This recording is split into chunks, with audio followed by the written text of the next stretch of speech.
Forces کے شانہ بشانہ لڑتے رہے ہیں، وہ جب بھی ان کو پتہ چلتا ہے کہ کہیں پہ ملیٹنٹس موجود ہیں، یہ امن لشکروں کے لوگ اپنا چھوٹا موٹا ہتھیار گھروں سے اٹھا کے پولیس کے، آرمی کے، ایف سی کے، سی ٹی ڈی کے شانہ بشانہ یہ ملیٹنٹس کے خلاف لڑتے ہیں۔ یہاں پہ کس کے شانہ بشانہ لڑا جائے اور کس کے خلاف، کس کے شانہ بشانہ نہ لڑا جائے، یہاں پہ یہ امن کمیٹیاں جو ہیں، جو عام لوگوں نے بنائی ہوئی ہیں، وہ کمیٹیاں بھی کنفیوزڈ ہو گئی ہیں۔ کس کا ساتھ دیا جائے، کس کا ساتھ نہ دیا جائے۔ اب اگر یہ سادہ کپڑوں میں ملبوس پولیس کمیٹیوں کے لوگ، سی ٹی ڈی اور آرمی اور عام وہ پولیس جو کمیٹی کا حصہ نہیں ہے، وہ اگر کہیں پہ کارروائی کرتی ہے، تو پھر اگر عام لوگ ان کے ساتھ جاتے ہیں ملیٹنٹس کے خلاف لڑنے کے لیے،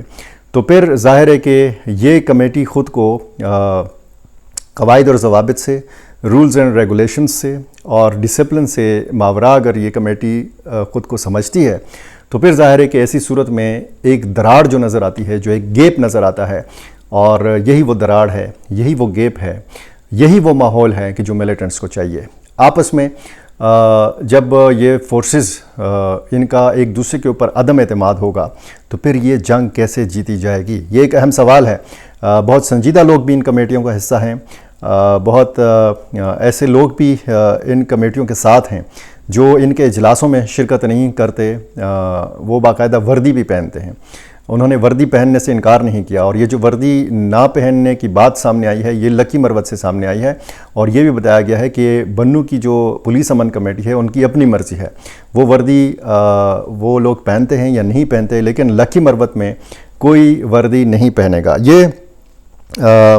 بتایا گیا ہے۔ اور یہ جو آواز وائرل ہے یہ لکی مروت پولیس کمیٹی کے نائب صدر حیدر خان کا آڈیو پیغام ہے، اور یہ پشتو میں ہے، جو لکی مروت میں جس لہجے میں پشتو بولی جاتی ہے یہ اس میں ہے، اور اس میں یہ کہہ رہا ہے کہ افسران کی کوشش ہے کہ ہم وردی پہنیں، ہم نے جو عزت کمائی ہے وہ وردی میں نہیں بلکہ سفید کپڑوں میں حاصل کی ہے، وردی میں ہم ناکام ہو گئے ہیں، وردی میں بڑی بڑی فورسز ناکام ہو گئی ہیں، بختر بند تھی، فورس کی وردی تھی اور ناکام تھے، ہم پشتون کی وردی گھر کے کپڑوں میں کامیاب ہوئے ہیں۔ آفیسر اگر آسمان سے آ جائیں اور کہیں کہ مجھے خدا نے بھیجا ہے، پھر بھی ہم وردی نہیں پہنیں گے، یہ ہمارے خلاف سازش ہے، ہر آفیسر ہمیں وردی پہنانے کی بات کرتا ہے، ہم کام کر رہے ہیں، ہم سے کام مانگیں، ہم کام کریں گے، وردی میں کریں یا سفید کپڑوں میں کریں، یہ ہماری مرضی، وردی نہ مجھے چاہیے نہ میں پہنوں گا، اس سے مجھے انکار ہے،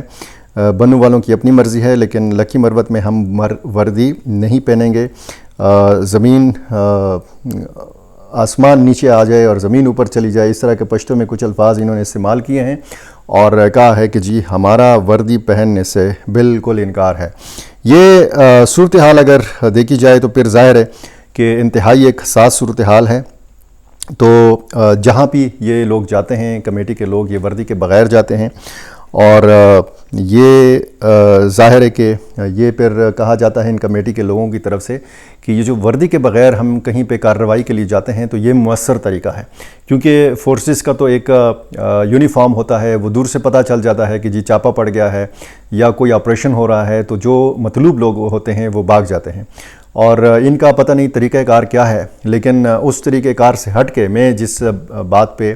بات کر رہا ہوں وہ ڈسپلن کی بات ہے، وہ فورسز کے جو قواعد اور ضوابط ہیں، جو رولز ہیں، میں ان کی بات کر رہا ہوں۔ اب اس مسئلے سے نمٹا کیسے جائے؟ اب اگر 2 مہینے کے اندر 2 ڈی آئی جیز تبدیل ہوتے ہیں، آر پی اوز تبدیل ہوتے ہیں، 3 ڈی پی اوز کا تبادلہ ہوتا ہے، اور ان کی مرضی کے ایس ایچ اوز جو ہیں یہ لگائے جاتے ہیں، اور پھر ایسے لوگ جو بڑے عہدوں پہ ہیں، یعنی کانسٹیبل اور ہیڈ کانسٹیبل سے اوپر کے عہدوں پہ ہیں، وہ بھی اگر ان کے ساتھ پس پردہ ملے ہوئے ہیں تو ظاہر ہے کہ ایک ایسی ایک صورتحال ہے کہ جس سے نمٹنا اب ظاہر ہے کہ وزیر اعلیٰ خیبر پختونخوا سہیل آفریدی اس صوبے کے چیف ایگزیکٹو ہیں، ان کو سمجھ نہیں آ رہی کہ اس مسئلے سے کیسے نمٹا جائے۔ ذوالفقار حمید یہ آئی جی پولیس ہیں خیبر پختونخوا کے، ان کو شاید نہیں سمجھ آ رہی کہ اس مسئلے کا حل کیا ہے، کیا آر پی او کو تبدیل کرنے سے مسئلہ حل ہوگا، کیا ڈی پی او کے تبادلے سے مسئلہ حل ہوگا؟ Army chief field marshal Syed Asim Munir جس طریقے سے باقی دنیا میں پاکستان کا کا جو امیج ہے یا سفارتی کوششیں ہیں وہ اگر دیکھی جائیں، اور پھر ان کی قیادت میں بلوچستان کے اندر اور پھر خیبر پختونخوا کے اندر جو آپریشنز اور جو سرچ آپریشنز اور جو انٹیلیجنس بیسڈ آپریشنز کا سلسلہ ہے، اگر ایک دو ضلعوں میں جس میں اب ٹانک بھی شامل ہے، اگر یہ صورتحال ہوتی ہے اور فورسز ہمیں ایک ساتھ مشترکہ طور پر نہیں نظر آئیں گی، اب جیسے ہم نے دیکھا کہ کور کمانڈر پشاور گئے ایک ضلع میں، وہاں پہ انہوں نے پولیس کے جوانوں کے ساتھ مل کر انہوں نے وہاں پہ ان کو گلے بھی لگایا، ان کے حوصلے کو بھی سراہا، شاید یہ دیر گئے تھے۔ اور اسی طرح اگر آپ دیکھیں پولیس شہداء تقریب سے انہوں نے خطاب کیا کور کمانڈر پشاور نے، اور اس تقریر میں بھی انہوں نے دراڑ کا لفظ استعمال کیا کہ یہی دراڑ ہے کہ جس کی وجہ سے ہم دہشت گردی کے خلاف جو جنگ ہے اس میں پوری طرح کامیاب نہیں ہو رہے، اور یہ کامیابی اسی صورت ممکن ہے کہ جب تمام صوبائی حکومت، وفاقی حکومت، وفاقی ادارے، صوبائی ادارے، Khyber Pakhtunkhwa police, C T D, F C اور آرمی اگر ایک جگہ پہ نظر آئے گی اور ان کی حکمت عملی بھی ایک ہوگی، اور بیچ میں کسی بھی فورس کو تحفظات نہیں ہوں گے، ان کی شکایات نہیں ہوں گی، اسلحہ کے حوالے سے، آلات کے حوالے سے، بختر بند گاڑیوں کے حوالے سے، انفراسٹرکچر کے حوالے سے، ان کی مراعات کے حوالے سے، شہداء پیکیجز کے حوالے سے، تو پھر ظاہر ہے کہ یہ یکسوئی پیدا کی جا سکتی ہے، اس مسئلے کو افہام و تفہیم سے حل کیا جا سکتا ہے، اور جو ویڈیوز اور آڈیوز کی صورت میں جو چیزیں سامنے آ رہی ہیں جس سے امیج برباد ہو رہا ہے فورسز کا، اور جس سے اس صوبے کا اور اس ملک کا اور ریاستی اداروں کی جس طریقے سے بدنامی ہوتی ہے، تو پھر ظاہر ہے کہ یہ صورتحال بحیثیت مجموعی ٹھیک نہیں ہے، یہ خراب صورتحال ہے، اور یہ خراب صورتحال کب تک رہے گی، مزید اس میں کیا ڈیولپمنٹس ہوں گی، یہ اب ظاہر ہے کہ دیکھنے والی چیز ہوگی۔ میرے ساتھ جڑے رہیے، میرے ساتھ جڑے رہنے کے لیے لازمی ہے کہ آپ نے میرا چینل سبسکرائب کیا ہو، مجھے اپنی رائے سے ضرور نوازا کیجیے۔ بہت شکریہ۔